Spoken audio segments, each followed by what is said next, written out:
जय माता दी भक्तों, जय माता दी। जय माँ मदान वाली, जय माँ पटियाले वाली, जय माँ कलकत्ते वाली, जय माँ भद्रकाली, जय माँ शेरावाली, जय बाबा बालकनाथ, जय पीरांदी, जय गुरुदेव, जय गुरुदेव।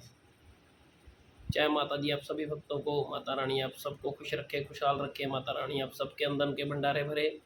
माता रानी आप सब बच्चों को, भक्तों को ढेर सारी खुशियाँ दे। माता रानी आप सबके बिगड़े काम बनाए। माता रानी आप सबको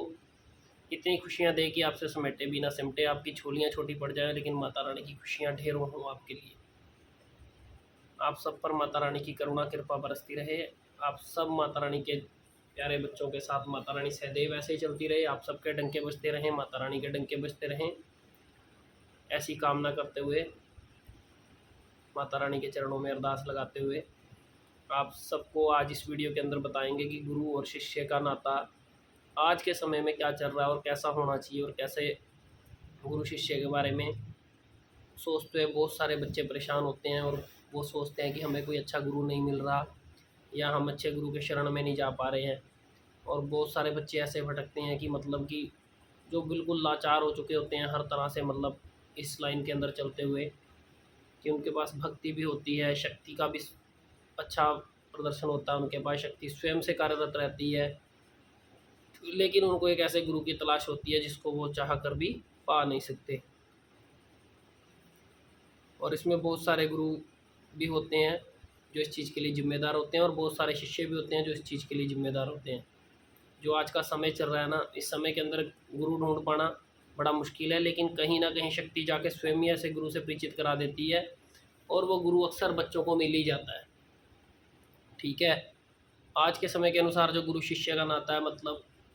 जो इस समय पर चल रही हैं बातें, आप सबको उन चीज़ों के बारे में भी बताऊंगा और समझाऊंगा कि हम सब कैसे आगे चलें, क्या हमें करना चाहिए और क्या हमारी सोच होनी चाहिए, और किस तरीके से हम अपना आगे का कार्य करें। नहीं तो गुरु और शिष्य का जो नाता होता है वो बहुत बड़ा नाता होता है। वो एक प्रेम, ऐसे प्रेम भाव का नाता होता है। वो एक पुत्र और पिता का नाता होता है, और पिता और पुत्र का ऐसा नाता होता है कि मतलब कि जो हर नातों से परे होता है। ठीक है। कहीं पे पुत्र होता है तो कहीं पे पुत्री होती है, कहीं पर बेटी होती है, और कहीं पर बाप बेटी का नाता बन जाता है। ठीक है। कहीं पर माँ बेटे का बन जाता है और कहीं पर माँ बेटी का बन जाता है। कोई गुरु स्त्री होती है और कोई पुरुष होता है। हर बच्चे को गुरु की तलाश रहती है। लेकिन आज के समय में बहुत सारी बातें हैं जो मतलब इंसान उलझ चुका है इन सब बातों के बीच में। उन्हीं सब बातों का बखान करते हुए, उन्हीं सब बातों की व्याख्या करते हुए मैं आप सबको बताऊंगा कि मतलब कि क्या होता है आज का जो समय चल रहा है, उस समय के अनुसार हम क्या करें। क्योंकि बहुत सारे बच्चे भटक भटक कर परेशान हो चुके हैं, इतनी चौंकियाँ घूम चुके हैं, लेकिन वो सोचते हैं पता नहीं हमारे साथ क्या होगा और हमारे साथ क्या होने वाला है। क्योंकि उन बच्चों के एक मन के अंदर एक धारणा होती है, एक लक्ष्य होता है उनका, मतलब उस लक्ष्य की प्राप्ति करने की कोशिश करते हैं, और फिर वो बेचारे भटकते ही रह जाते हैं, और हर तरह से वो बच्चे परेशान होते हैं। और जब वो परेशान होते हैं तो वो हर तरह से झुकते चले जाते हैं। तो इन नाताओं के अंदर सबसे पहले तो एक बात ये आती है कि बहुत सारे बच्चे गद्दियों के साथ जुड़ते हैं और वहाँ पर जाकर गुरु बनाने की कोशिश करते हैं, और फिर वो चाहते हैं कि वो हमारे गुरु हैं, और वो फिर खुद ही उनको एक ऐसी मान्यता देने लग जाते हैं कि आप हमारे गुरु हो, हम आपके बिना नहीं रह सकते, हम आपके पास आए हैं और आप ही हमारे सब कुछ हो। वो बच्चे बहुत ज़्यादा प्रेम और स्नेह करने लग जाते हैं उस बच्चे के साथ जो उस समय गद्दी पर वो भक्त, उस समय गद्दी नशीन होता है, उस गद्दी नशीन भक्त के साथ इतना प्रेम कर बैठते हैं कि फिर वो बच्चे उस अटूट बंधन के अंदर चलते हैं, और उन्हें ये नहीं दिखाई देता कि उनके साथ क्या हो रहा है या क्या चल रहा है। बस उनको तो एक प्रेम हो गया, भाई हमारे तो गुरु ये हैं, यही हमें बाहर निकालेंगे। क्योंकि वो बच्चे परेशान होते हैं, उनके ऊपर ऐसी ऐसी नेगेटिविटी के पैरे होते हैं, ऐसी ऐसी नेगेटिविटी चल रही होती है जिनसे वो 20 साल से परेशान होते हैं। कोई 30 साल से परेशान होता है, कोई 10 साल से परेशान होता है। तो वो बच्चे ये चाहते हैं कि बस एक झटके में मेरा ये रोग कट जाए या कुछ भी हो जाए, और कुछ जो गद्दी नशीन होता है उसके ऊपर निर्भर करती हैं ये बातें। तो जब वो बच्चे उनसे प्रेम कर बैठते हैं तो फिर वो जब कुछ समय बीतता चला जाता है, और कुछ समय के बाद जब वो नेगेटिविटी उनके हाथ से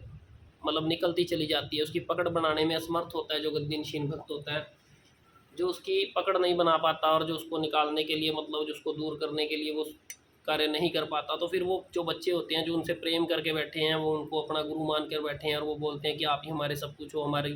ज़िंदगी में आप हो तो सब कुछ है, नहीं तो कुछ भी नहीं है। तो जब वो नेगेटिविटी नहीं कटती तो फिर उन बच्चों के प्रेम में उतना ही फ़र्क आ जाता है जितना उनको प्रेम होता है। क्यों? क्योंकि वहाँ बात आ जाती है गद्दी और गद्दी से जुड़े बच्चे और उस प्रेत बाधा की, जिसके कारण वो जुड़े थे, जिसे दूर करवाने के लिए वो आए थे। तो फिर जब ऐसा उनको समय आने पर धोखा भी नहीं कह सकते, लेकिन जब इंसान असमर्थ होता है या उस चीज़ से नहीं पार पा सकता, या कुछ बच्चे आज के टाइम में ऐसे गद्दियाँ लगा रहे हैं जो इन चीज़ों को पूरी तरह से नहीं हैंडल कर सकते और फिर भी वो गद्दियों पर बैठे हैं, जो सिर्फ सामान देने तक ही सीमित हैं और सामग्रियाँ देने तक सीमित हैं, और इधर उधर का सामान दिया और छुट्टी, 3 सैनिक दे दी, 7 सैनिक दे दी, ऐसे ऐसे कार्य करके। और लेकिन उनको ये असली रास्ता ही नहीं पता कि हम इस नेगेटिविटी से पार कैसे पाएंगे। उनका इतना समय लेने के बाद हम उस समय के अंदर हम उन्हें 100 में से 90, 90 में से 80, 70, 60, 50 करते हुए भी किस तरह से बाहर निकालेंगे, तो उनको इस चीज़ का पता नहीं होता। तो वो बस सैनिक सामान उतारे देने तक ही रह जाते हैं, और फिर वो बच्चे जब परेशान हो जाते हैं तो फिर वो आने वाले समय में जो गुरु धारण करके बैठे हैं वो फिर उस गुरु शिष्य का नाता ही ख़त्म कर देते हैं। ठीक है, वहाँ पर वो बच्चा पीछे हट जाता है, और फिर वो गुरु क्या करे और फिर वो शिष्य क्या करे। और कुछ गद्दी नशीन भक्तों ने ऐसा काम कर रखा है कि मान लो वहाँ पर बच्चों के ऊपर वो चीज़ भारी रहती है, कुछ बच्चे जाते हैं गद्दी के ऊपर और वो बच्चों को जाते ये नहीं देखते कि नेगेटिविटी है या नहीं है, क्या कुछ उनके साथ आया है, तुरंत बोल देते हैं आपको गुरु धारण करना पड़ेगा, आप गुरु धारण कीजिए, फिर आगे का मार्ग बनाते हैं। वो प्रेत को भी पहचान नहीं पाते और फिर उनको ही देवी देवताओं का नाम देकर उनको गद्दी नशीन कर देते हैं, और बच्चों को गद्दी पर बिठा देते हैं जिनको मतलब गद्दी के बारे का ABC भी नहीं जानता, कोई भी गद्दी कैसे होती है, क्या होती है, क्या चलती है। ऐसे बहुत सारे बच्चे हैं जिनके साथ ऐसा हो रहा है, और जिनके साथ ऐसा हो रहा है वो बताकर चलना, आगे चलकर बताऊंगा गुरु चेले का रिश्ता असल में क्या है। जब वो चलते हैं तो फिर वो गद्दी नशीन हो जाते हैं, और फिर धीरे धीरे करके जब उनके खुद के कार्य बिगड़ने लग जाते हैं, खुद के कार्य ख़त्म होने लग जाते हैं, और फिर धीरे धीरे करके जब उनकी स्थिति ऐसी हो जाती है कि वो खुद इस स्थिति में पहुंच जाते हैं कि फिर उन्हीं के चारों रास्ते बंद हो जाते हैं। तो जब उनके चारों रास्ते बंद हो जाते हैं तो फिर वही जो बच्चे उस बैठे गद्दी नशीन को गुरु गुरु करते हैं, माँ माँ करते हैं, तो फिर वही उनसे उतनी नफरत करने लग जाते हैं जब उनको ये पता लगता है कि हमारे में माँ नहीं है, हमारे में प्रेत खेल रहा है, हमारे में नेगेटिविटी खेल रही है, और वो नेगेटिविटी ही हमारे इस काम को कर रही है। तो वहाँ जाके फिर बच्चों का जब मन टूटता है तो फिर वो बच्चे पीछे हटते हैं, फिर वो भी गुरु और शिष्य के अंदर एक ऐसा दाग लगा देते हैं कि बस फिर वो बच्चे, फिर वही बात होती है कि हमने तो सैकड़ों गद्दियाँ घूम ली, हमें तो कोई गुरु मिला नहीं। लेकिन उनको जो उनका मार्ग होता है वो मार्ग नहीं दिखाया जाता, उनको उनके मार्ग से भटका कर अलग रास्ता दे दिया जाता है कि आप गद्दी लगाओ। फिर वो बच्चे बोलते हैं कि मेरे को तो 1 साल हो गया, 6 महीने हो गए गद्दी लगाते, मुझे तो आज तक पता ही नहीं था कि ये प्रेत है। फिर उन बच्चे के मन के अंदर धारणा हो जाती है कि हमारी तो इंसल्ट होगी, हमारी तो बेइज्जती होगी, हम तो गद्दी पर बैठे हैं, अब तो हमें गद्दी ही लगानी है। जबकि वो चल रही नेगेटिविटी क्या पता 1 साल में ख़त्म हो, 2 साल में ख़त्म हो, 6 महीने में ख़त्म हो, जो जिसकी नेगेटिविटी जिस तरह की होगी उसी उतना ही समय लेकर वो ख़त्म होगी शरीर से। बिल्कुल, वो भी शरीर को एक गुण लगा होता है जो 15-15, 20-20 साल पुराना होता है, जो शरीर को खा चुका होता है, जो शरीर में अपनी जगह बना चुका होता है पूरी तरह से, हर अंग के अंदर वो जगह अपनी बना चुके होते हैं। तो उन जगहों को खाली करने के लिए, उस चीज़ को वहाँ से ख़त्म करने के लिए समय ले जाती है पावर। तो फिर वो बच्चे एक अलग रास्ते पर चल पड़ते हैं कि उनका साथ हुआ क्या, कि हम तो, हमारी तो इज्जत बेइज्जती का सवाल हो गया, हम तो इज्जत बेइज्जती में मिल गए। तो वहाँ पे जब वो आगे गद्दी पर जाएंगे तो वो यही कहेंगे मैंने गद्दी लगानी है। ऐसे करते करते उनको कई ऐसे बंदे धारण करने पड़ जाएंगे जो उनको सिर्फ इसी मार्ग पर भेजेंगे कि कोई नहीं, आप गद्दी लगाओ, आप देखो। और जबकि वो बच्चे इस लायक होते नहीं है। वहाँ से गुरु चेले के शिष्य पर दागदार हो जाता है, वहाँ पे दाग लगना शुरू हो जाता है। असल में जो शिष्य अपने गुरु से प्यार करता है ना, वो सीधा सीधा अपने गुरु के चरणों में जब जाता है, जब वो अपने गुरु से प्रेम करता है, तो जब जो असल गुरु चेले का रिश्ता है, जो एक माता पिता के समान होता है, जो एक पिता और पुत्र का रिश्ता होता है या पिता पुत्री का रिश्ता होता है, वो एक ऐसा रिश्ता है जो ऐसे गठबंधन में बंदे को बांध देता है इंसान को, कि जब वो दोनों रिश्ते एक साथ एक बराबर मिलते हैं ना, तो फिर दोनों रिश्ते एक ऐसी धार से निकलते हैं कि फिर वो रास्ता ही बिल्कुल अलग होता है।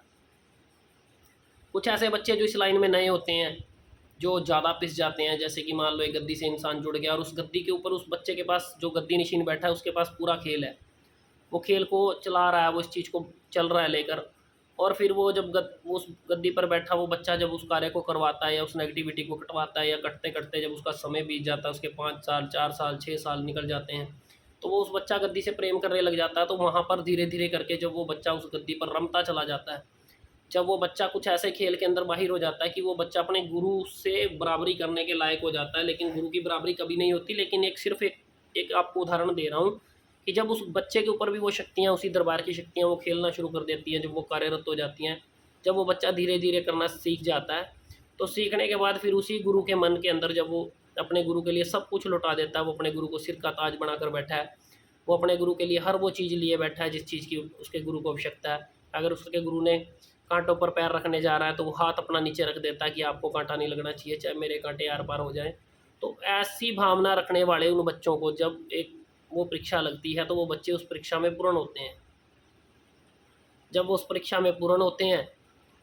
तो तब शक्ति स्वयं से उस गुरु की भी परीक्षा लेती है जो गुरु उस गद्दी पर गद्दी निशीन है।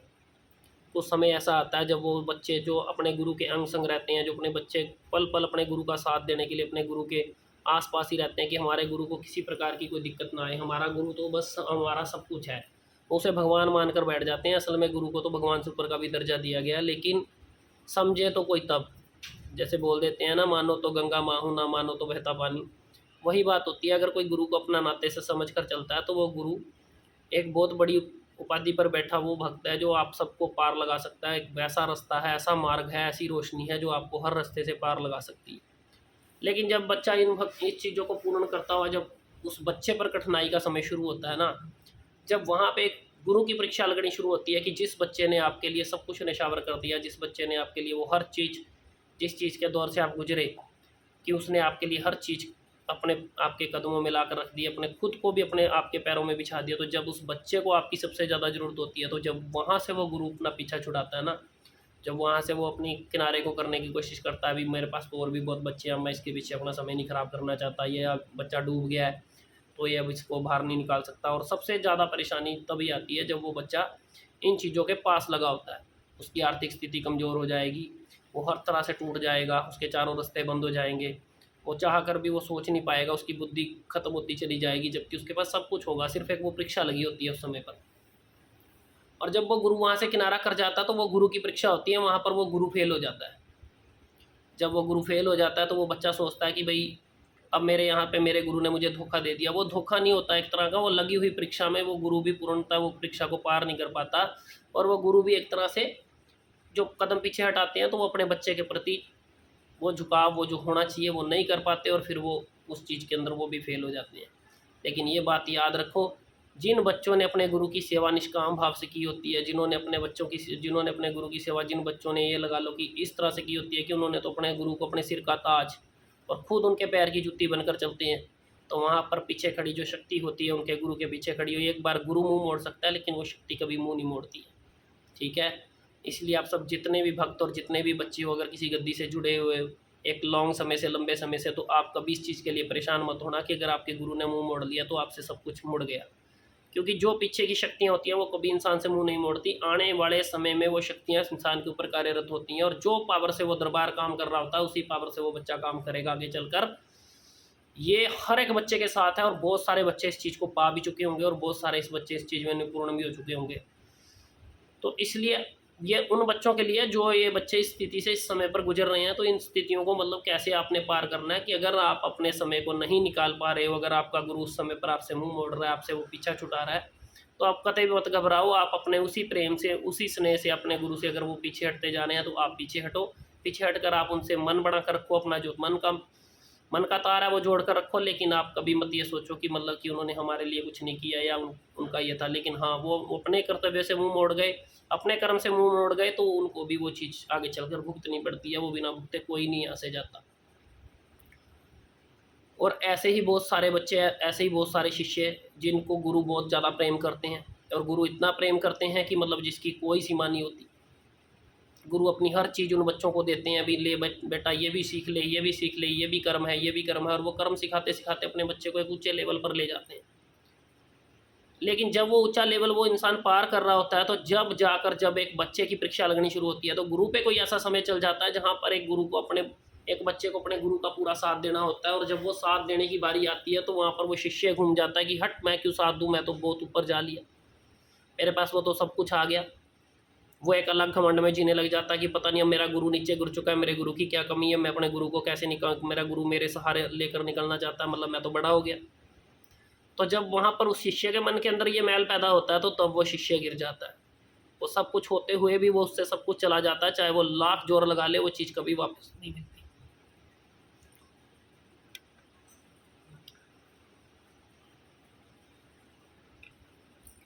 तो जब ऐसा कोई बच्चा कार्य करता है तो फिर वो शक्तियाँ भी उस बच्चे की नहीं रहती, वो उस समय के अनुसार वो चीज़ें उस इंसान पर बनती चली जाती हैं, क्योंकि जिस समय अपने गुरु को हमारी सबसे ज़्यादा ज़रूरत होती है और हम एक अलग ही घमंड के अंदर, एक अलग ही वे के अंदर जी रहे होते हैं, तो फिर वो चीज़ कभी नहीं रहती। ठीक है। इसी प्रकार से जो बच्चे अनेकों गद्दियों पर भुगत भोगी हो रहे हैं, जो घूम रहे हैं, जो चल रहे हैं, उनके मन के अंदर क्या रहता है? बहुत सारे बच्चों के अंदर आजकल एक अलग ही चीज़ पैदा हो चुकी है कि मुझे तो भक्ति लाइन के अंदर जाना है, मुझे तो एक तांत्रिक बनना है, मुझे तो एक ऐसा भक्त बनना है, मैंने तो जन कल्याण करना है, मुझे ये करना है, मुझे वो करना है। उस चक्कर में इंसान वो कुछ भी नहीं करता। जो इंसान को करना चाहिए इस लाइन में चलने के लिए, बस एक ही चीज़ होती है कि मुझे गुरु धारण करना है, मुझे गुरु के पास चलना है। मैं गुरु के साथ 6 महीने, साल जुड़ूंगा तो पता नहीं मुझे गुरु क्या दे देगा, और उसके बाद पता नहीं मैं उसके आगे क्या करूँगा। मतलब ऐसा कुछ सोच कर आजकल बहुत सारी गद्दियाँ ऐसी हैं जिनको मतलब नहीं कोई पकड़ पाता कि वो इंसान के पास क्या है और क्या नहीं है। बस एक इंसान अंधा होकर साथों साथ चल रहा है और फिर वो वहाँ पर फंसता चला जाता है। ठीक है। ऐसे बहुत सारे कथन और बहुत सारे तथ्य हैं जो मैं आपको बताऊंगा इस वीडियो के अंदर आगे भी चलकर, लेकिन मैं इस वीडियो को यहीं रोकूंगा। मैं इस वीडियो को अगली वीडियो अलग से बनाकर डालूंगा कि हमें इस परिस्थिति में करना क्या है, हमें आगे चलना कैसे, हमें रास्ता कौन सा अपनाना है यहाँ पर, और हम किस रास्ते से इस वे से बाहर निकल सकते हैं जब हमारे साथ कुछ भी ऐसा होता है, जब हम पूरी तरह से हार जाते हैं कि हमारे पास कोई गुरु बचा ही नहीं, जब हमारे पास कोई ऐसा रास्ता ही नहीं होता कि हम करें क्या। वो भी उन बच्चों के लिए जो बच्चे इस स्थिति में खड़े हैं और जो किस सीमा पर खड़े हैं, किस चरम पर खड़े हैं, उन बच्चों के लिए मैं अगली वीडियो बनाकर उस वीडियो में इससे आगे का हिस्सा बनाकर डालूंगा। और ये वीडियो मैं कम से कम भी 3 या 4 भाग के अंदर डालूंगा, क्योंकि वीडियो बहुत लंबी होगी। लेकिन वीडियो मैं तभी डालूंगा जब आप इस वीडियो को शेयर करोगे, इस वीडियो को ज़्यादा से ज़्यादा लाइक करोगे, जब इस वीडियो को सब्सक्राइब करोगे, जब इस पर सब्सक्राइब बढ़ाकर चलोगे, और जब इस वीडियो के ऊपर बहुत सारे कमेंट आएंगे कि हमें इससे आगे की वीडियो देखनी है और हमारे साथ ऐसा कुछ होता है। क्योंकि आप सब बच्चों के साथ ऐसा बहुत कुछ हुआ होगा और वो बच्चे नुचड़ चुके होंगे इस चीज़ के अंदर चलते हुए, एक गरीबी रेखा की ऐसी सीमा पर पहुंच चुके होंगे जहां पर मन करता है कि हम फांसी लगा लें, हम अपने आप को ख़त्म कर दें। ठीक है। तो इस वीडियो में जो बच्चे जानना चाहेंगे कि हम इससे आगे कैसे चलें, कैसे निकलें, तो फिर वो इस वीडियो पर जितने ज़्यादा कमेंट होंगे मैं अगली वीडियो बहुत जल्द बनाकर उससे आगे डालूंगा, और वो वीडियो पार्ट टू पार्ट चलेगी। और क्योंकि ये कोई छोटी बातें नहीं है, ये बहुत बड़ी बातें हैं, इन बातों को सोचना समझना। लेकिन इसमें मैं सारे कारण डालूंगा जो कारणों के कारण बच्चे गिरते हैं। अभी मैंने सिर्फ 2 बातें बताई हैं, आगे बहुत सारी बातें बताकर फिर मैं आपको उसका हल भी दूंगा। लेकिन आपको ये वीडियो कैसी लगी है, कैसा इसके अंदर भाव है, आपके साथ ऐसा हुआ या नहीं हुआ, ये सब आप बताओगे तो फिर ये अगला मैं पार्ट बनाकर डालूंगा। ठीक है। इसी के साथ सब बच्चों को जय माता दी, जय माँ मदान वाली, जय माँ पटियाले वाली, जय माँ कलकत्ते वाली, जय माँ भद्रकाली, जय माँ शेरा वाली, जय बाबा बालकनाथ, जय गुरुदेव, जय गुरुदेव, जय पिनादी, जय पिनादी, जय माता दी।